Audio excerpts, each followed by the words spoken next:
which I really don't understand. Let's start from the beginning. Let's start from the beginning. Let's go to 104. Let's go to 104.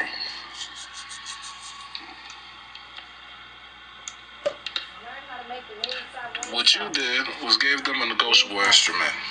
You gave them a promise to pay. Right? You promised to pay the note. You gave them this. You gave them this. You didn't tell them any other undertaking. You just said, hey, I'm going to pay.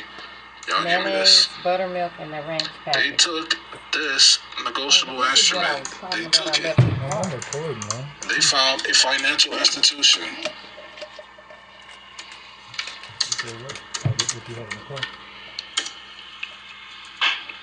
They used that application for notes. And they use the money market fund or the Federal Reserve and cashed it in. They already got paid. They already got paid. They'll tell you, hey, let me take this to the back, see if we can get you financing, da-da-da, blah, blah, blah, whatever, right? And then they're going to find somebody who's involved with the Federal Reserve, and they're going to cash it in. And then they're going to sell it again. Then they're going to sell it again. Then they're going to take it. If it's a public company, then they're going to take it and create stocks and bonds off of it and go sell it in different classes, right? If you have a high credit score, you'll be a Class A. You got a decent credit score, Class B, C, D, etc. And then they're going to sell it. Then they're going to sell it. It's on the SEC.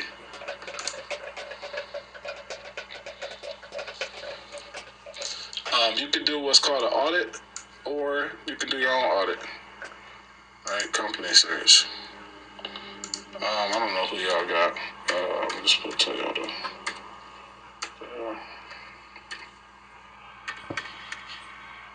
I don't know how to spell it. Okay, here it is. That's what they do, though.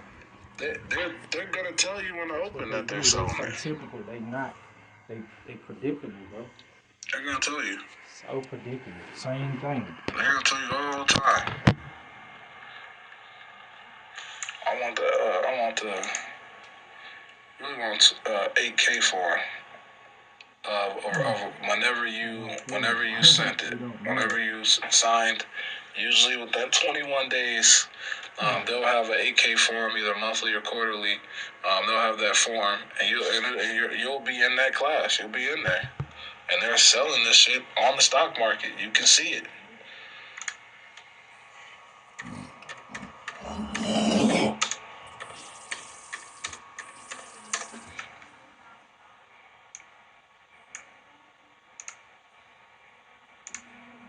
They probably got 20 different Toyotas.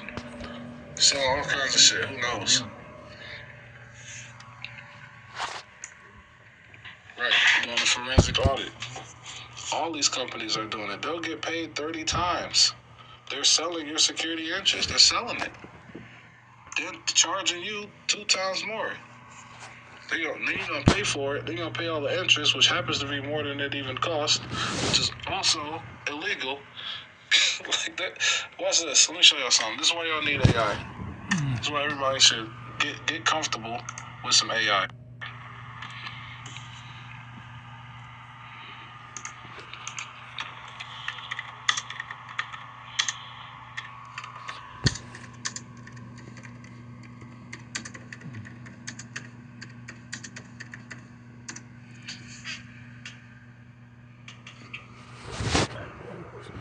And then we come back to what?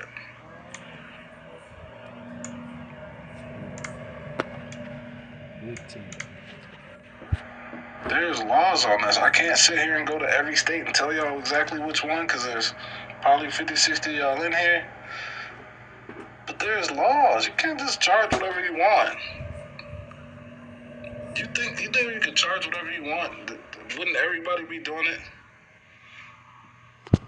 Exactly. This is exactly it. Can I pin this? They know that you don't know. They know damn well you're not going to go read the Truth in Lending Act. They know it. They know it. They know it. Since y'all probably don't know this, since COVID, a lot of states put in maximum amounts that you can charge on stuff. You can't charge 2, 3, 4, 5, 6, 7, 8 times the interest on something. It's called price gouging. It's illegal.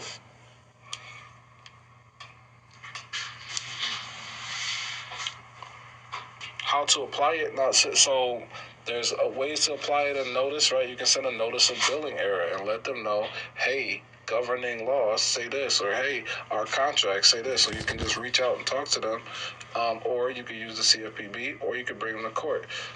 You want to put them on notice first, right? You don't want to just bring something to court if they don't have any idea that there's a problem, because it's something called a mistake. Not a mistake in the oops sense, but like maybe they didn't know, right? And so we're just gonna assume that they didn't know, right? Even though they probably do know. But here's what a mistake is, because a lot of people, we think we know what it is, but let's read it. In general, a mistake is an error or misconception. Fire. This definition also applies in the legal world, but the type of mistake and circumstances surrounding it decide what legal implications, if any, the mistake will have. And so we're in contract law. In contract law, a mistake usually refers to a situation where the parties did not mean the same thing when they agreed to a term or provision. It is different from a misunderstanding, which is due to ambiguity in the terms where two interpretations are reasonable, whereas a mistake is based on having some incorrect belief about a basic assumption the contract is based in. That's what y'all have. Y'all have a mistaken idea about what these words mean. Y'all don't understand. So let's go. Rather than just being a term that could be interpreted in multiple ways, or have multiple meanings, for example, a situation where a rare coin is fake but both parties believe to be genuine qualifies as a mistake, right? So if I sell you Michael Jordan's original jersey that he wore in the freaking championship match, and I sell it to you for $10 because I thought it was fake, I can come back and say, yo, wait a minute, I didn't know that there was a mistake, right? There was a mistake. We can understand that. And so with us, we can say, hey, I didn't know that you meant by security interest, you could have everything. I didn't know that you meant we're going to bring up the mistake. We can bring up their mistake, or we can bring up our mistake. But let's keep going. There are two types of mistake in contract law: mutual mistake and unilateral mistake. Both type of mistakes make the contract invalid or voidable. This is what you want to do. You want to make it voidable. In order to use the defense of mutual material mistake, as illustrated in the reinstatement second contract 152, a party must prove that there was a material mistake, meaning it must concern one or more basic assumptions on which the contract was made. Fired. The party was adversely affected by the mistake. Fired. The mistake was mutual, meaning both parties had some mistaken belief. Fire, because they don't understand the law and you didn't understand the words. The adversely affected party does not bear the risk of the mistake, i.e. there is no assumption of risk under the rules stated in restatement of second contracts. In order to use the defense of unilateral mistake in order to make a contract voidable, as illustrated, the restatement of second contract 153, a party must prove the same requirements as the mutual mistake defense. You got to prove those requirements. Well, what else is it? Aside from the course, from the fact that the mistake was mutual, plus an additional requirement that can be satisfied in three ways. The effect of the mistake is such that the enforcement of the contract will be unconscionable. Go back to the book. Go back to the book. We need to understand. We need to be able to break this stuff down.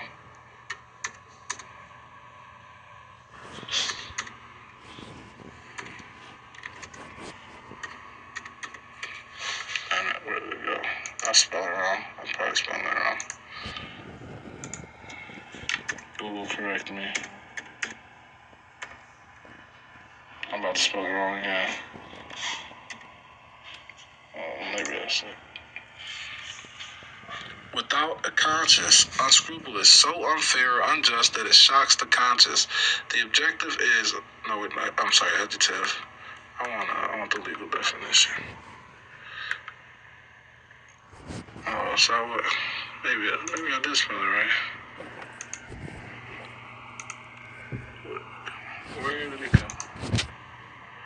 Oh, here we go. You need to understand. We gotta understand. When you are losing everything, I'm dyslexic myself. Spelling is my strong point. That's another reason that the ebooks are cool. Cause they got apps like Speechify. They got these apps where you can put stuff in there, and this is really really cool. They got like different voices, like you can have Snoop Dogg or something read whatever the text is you put in there, right? So you could take the ebook or all of this, right? And right, I'm sitting here telling y'all to read all kinds of shit, telling y'all to read the FDCPA. Y'all can copy it, have Snoop Dogg or Barack Obama or Trump or whoever have them read it to you, which I think is really cool. I think that's a really cool use of AI. I think they got like 200 people on here. So it's really cool, and I think it's really cheap. I think what is it like? I think it's less than $20. I think. Don't hold me to that. So me sometimes I get tired of reading, and then I want this thing to read to me. My name is Weitzman. I'm the founder of Speechify. And so so if you're auditory or if you're dyslexic or you just hate focusing, maybe you can't maybe like for some people it's hard to like focus on something small, or maybe you can't focus at all. Speechify is really cool. It's really really cool. Just to get that information into your brain. I really like